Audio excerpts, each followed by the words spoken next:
win over the New York Giants, Harbaugh and Herbert have officially taken over the AFC West. 3-0, all division wins. And yesterday, the Chargers had every reason to lose. Denver's great pass rush. The Chargers were missing multiple offensive linemen. Khalil Mack still not there. Najee Harris got hurt. They fumbled the opening kickoff in the third. They were less rested because they played on a short week. And yet, Harbaugh and Herbert found a way. Justin Herbert got hammered. He got hit 14 times. That is a most, and the Chargers over the last 20 years have had some bad O-lines. That is the most a Charger quarterback has been hit in 20 years. In fact, Justin Herbert was pressured on 55% of his throws. He threw 49 times. He was pressured on over half the most Justin Herbert's ever been pressured in his career. And yet this kid is extending plays, getting attacked, getting hammered. He leads the NFL right now in 310 yards passing per game, and we're still not sure if Quentin Johnston's any good. And Keenan Allen, who's had 4 major surgeries. I mean, if you don't get Justin Herbert's greatness, you literally do not understand football. There were 7 reasons they should have lost that game, and yet the greatest coach in the history of football, Jim Harbaugh, pulled him through. And if he went to a lab to create a quarterback, it would be Herbert. It's the perfect quarterback for him. Tough, physical, smart, willing to be coached, relentless. There have been great matches in America. Simon and Garfunkel, Jordan and Pippin, Abbott and Costello, Peanut Butter and Jelly, Penn and Teller, Siegfried and Roy. None are better than Herbert and Harbaugh. A love story that's going to keep going for the next decade. Wow. I thought he was going to say Julian and Colin. I mean, there we go. I wonder how many people really get this reference here. It's definitely a certain demographic you're talking to here. Justin Herbert and Harbaugh, giving them the best duo. You guys know I talk a lot about coach quarterback duos. It's what I talk about most through the Patrick Mahomes, Andy Reid lens, and why I always have so much belief in that duo specifically over other quarterbacks who lack a duo or another coach who lacks the quarterback, etc. And so I don't know if Herbert and Harbaugh are there quite yet, but they're getting there, right? They're building that connection. They're building that relationship. I'd like to see Harbaugh make things easier for Justin Herbert. So far right now, I haven't necessarily seen that quite yet. I would like to see him make things easier for Herbert. Right now, I see Herbert overcoming a lot of stuff. I mean, that one throw to Keenan Allen, I mean, like, oh man, that was just gorgeous. And it is true because,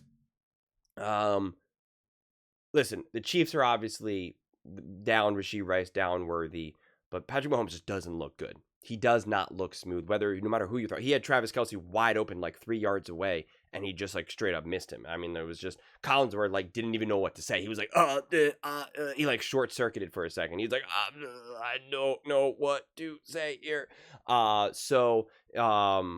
I mean, and Herbert's just on one, right? I mean, Quentin Johnston looks like, the dude's looking like A.J. Brown out there. You really are like, is that Justin Jefferson? Like, what is going on? And it really does show you that when you have a quarterback like a Justin Herbert, if you have a guy that can use his hands and catch, I mean, it's just forget about it.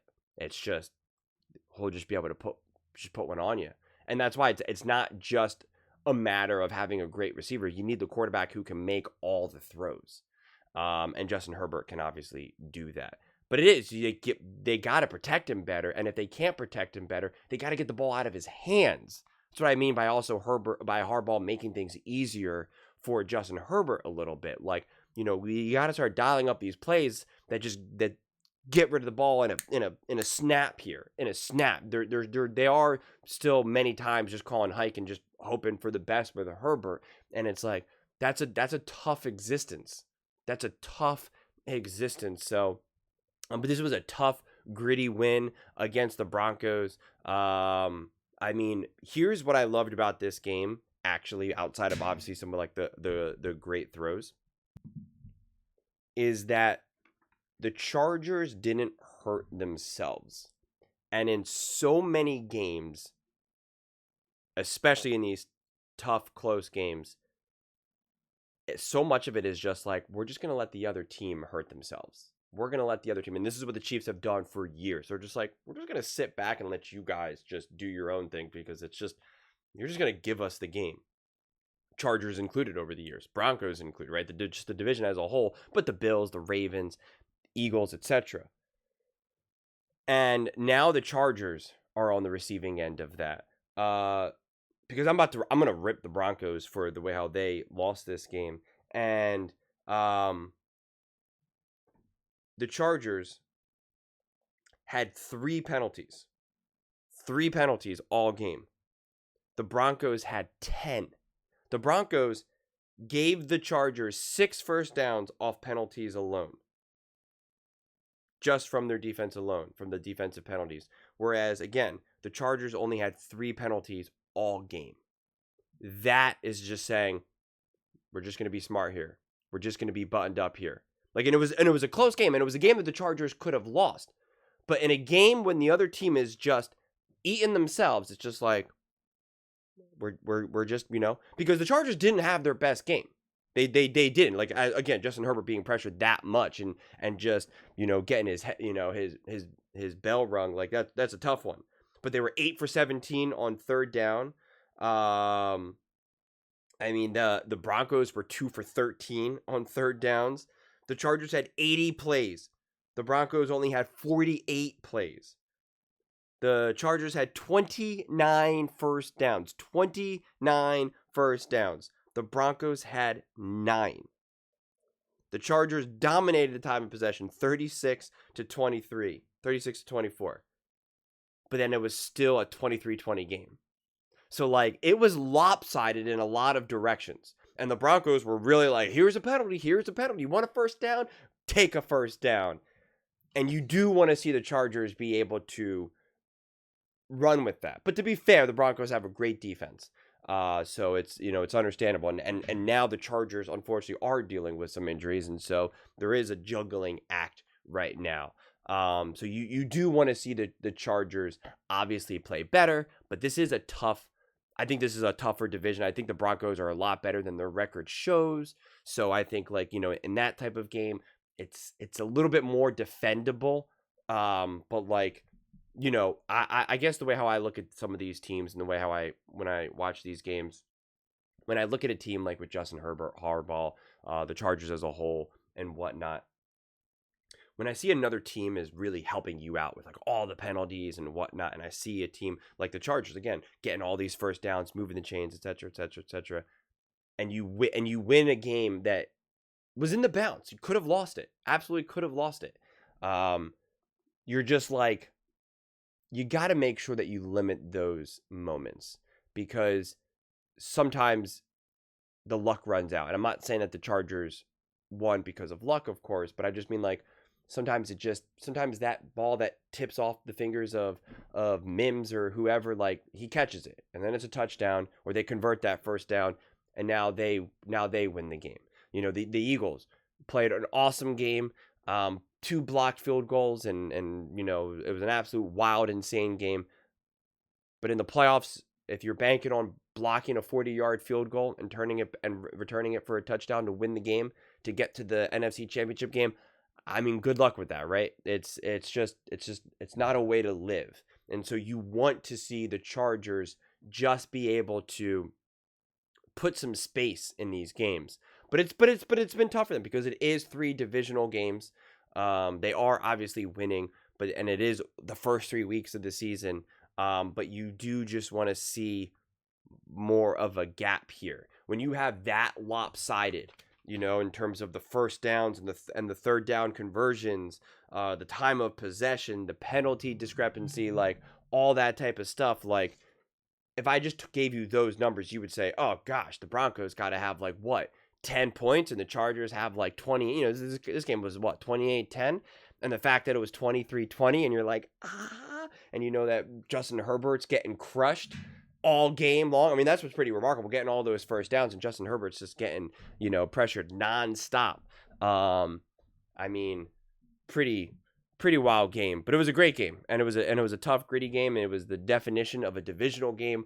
But I think if you're a Chargers fan, you feel great, you feel excited. You watch that Chiefs Giants game, and you're like, oh, what the heck is this? This is our division to lose right now. Like, we are in the driver's seat. Like, we are the team to beat.